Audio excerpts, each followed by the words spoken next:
T V پر انہیں coverage بھی ملی, سب کچھ ملا. تو آج رانا ثناءاللہ کے متعلق جو میں پچھلی ویڈیو میں بتا چکا ہوں, انہوں نے براہ راست رابطہ یہ ایک پیغام دیا ہے زمان پارک کو کہ اگر عمران خان کو مائنس کر دیا جائے تو عمران خان کو مائنس کر کے جو تحریک انصاف بنے گی وہ تحریک انصاف ہمیں قبول ہوگی. اس کا مطلب ہے کہ یہ حکومت نہیں بول رہی بلکہ چلمن کے پیچھے چھپے وہ شرمیلے کردار بول رہے ہیں کہ ہمیں تحریک انصاف سے مسئلہ نہیں ہے. پھر ہم 9 مئی بھی بھول جائیں گے, پھر ہم سب کچھ بھول جائیں گے, صرف عمران خان کو مائنس کر دیا جائے. تو اندازہ کریں کہ کس شرمناک حد تک یہ لوگ گر گئے ہیں. پھر آپ اندازہ کریں کہ ادھر ادھر سے آوازیں لگائی جا رہی ہیں کہ اب اپوزیشن کون کرے گا. ہاشم ڈوگر جو کل تک عمران خان کے گن گاتے تھے, اب کہتے ہیں کہ شاہ محمود قریشی, اسد عمر اور پرویز خٹک ہی مستقبل میں حقیقی اپوزیشن کا کردار ادا کریں گے. جس جمہوری نظام میں اپوزیشن ختم ہو جائے وہ جمہوریت نہیں رہتی. اب یہ پورے کا پورا ایک ماحول بنایا جا رہا ہے اور اس ماحول میں کہا جا رہا ہے کہ اپوزیشن تحریک انصاف ہی ہوگی, لیکن عمران خان اس اپوزیشن میں نہیں ہوں گے. اور سنجیدگی کا عالم یہ ہے کہ آج قومی اسمبلی نے فائنانس بل 2023 یعنی جو بجٹ ہے اس کو کثرت رائے سے منظور کر لیا ہے اور حکومت نے کوئی 925 ارب روپے یعنی 9401 ارب روپے کا ٹیکس فری بجٹ دیا. آپ اندازہ کیجئے کہ پاکستان میں کیا کچھ ہوتا ہے.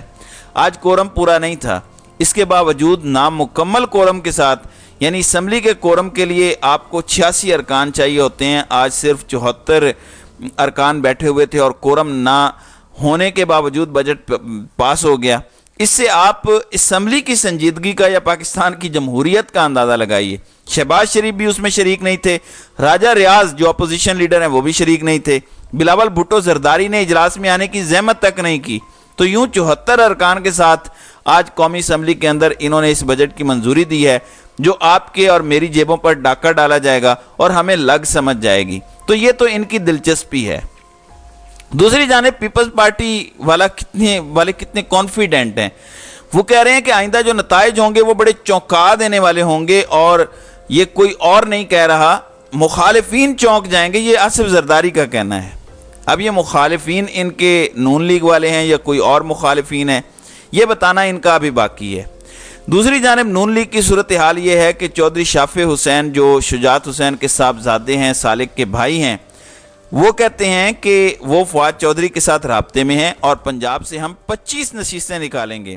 ہم جنوبی پنجاب میں پاکستان پیپلز پارٹی کے ساتھ اتحاد کریں گے اور اپر پنجاب میں نون لیگ کے ساتھ اتحاد کریں گے, جبکہ کچھ حلقے ہم اوپن رکھیں گے. بالکل ٹھیک ہے, اس میں کوئی بری بات نہیں ہے, لیکن صرف آپ اتنا کیجئے کہ اپنی نشستیں گجرات والی, منڈی بہاؤالدین والی, چکوال والی وہ ذرا جیت کے دکھا دیجئے تو لگ سمجھ جائے گی کہ آپ کس پوزیشن پر کھڑے ہیں. اور میں ایک بات ضرور کہنا چاہتا ہوں, تحریک انصاف کے ایک ایم پی ہیں منڈی بہاؤالدین سے, پی پی 66 کا حلقہ بنتا ہے طارق تارڑ, وہ تحریک انصاف میں شامل ہوئے, ایم پی اے بنے, اب بھی ان کو ٹکٹ ملا. آپ اندازہ کیجئے وہ نہ تو خود 9 مئی کے کسی واقعے میں ملوث تھے اور نہ ہی ان کے صاحبزادے.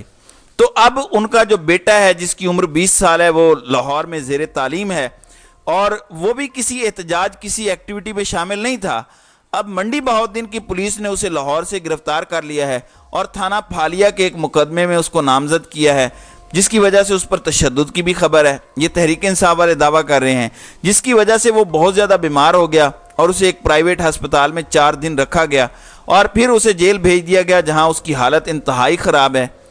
ایسی ہی بات جمشید دستی کر رہے ہیں. انہوں نے ایک ویڈیو پیغام دیا کیونکہ رات کی تاریکی میں ان کے گھر پر ریڈ کیا گیا, گھر میں توڑ پھوڑ کی گئی, لوٹ مار کی گئی, ان کے برادر نسبتی کو اغوا کیا گیا, میری بیوی کو دھکے دیے گئے, تھپڑ مارے گئے, میرا 4 ماہ کا بچہ زمین پر گر گیا. اب یہ ہم کیا کر رہے ہیں؟ اس سے زیادہ شرمناک حد تک اور کتنا گرنا ہے. ہم اپنے بچوں کو تو سلاخوں کے پیچھے ڈال رہے ہیں, ہم اپنے بچوں کو سبق سکھا رہے ہیں. ہم نے تو دشمن کے بچوں کو پڑھانا ہے, ہمیں دشمن کے بچوں کا مستقبل تو بہت عزیز ہے, ان کا بہت بڑا خیال ہے, لیکن اپنے بچوں کو کس راہ پر ڈال رہے ہیں؟ ان کا تو سیاست سے بھی کوئی تعلق نہیں ہے. یعنی جنگ کے اندر بھی خواتین, بچوں اور بزرگوں کو معاف کر دیا جاتا ہے, لیکن پاکستان میں تو وہ بھی نہیں کیا جا رہا. کیا قوم یا تاریخ ایسے گھٹیا کرداروں کو معاف کرے گی؟ مجھے لگتا ہے کہ یہ مستقبل میں ضرور عبرت کا نشان بنیں گے۔ تو ناظرین کرام، آپ کی اس ویڈیو کے حوالے سے کیا رائے ہے؟ آپ اپنی رائے کا اظہار کامنٹ سیکشن میں ضرور کیجیے گا۔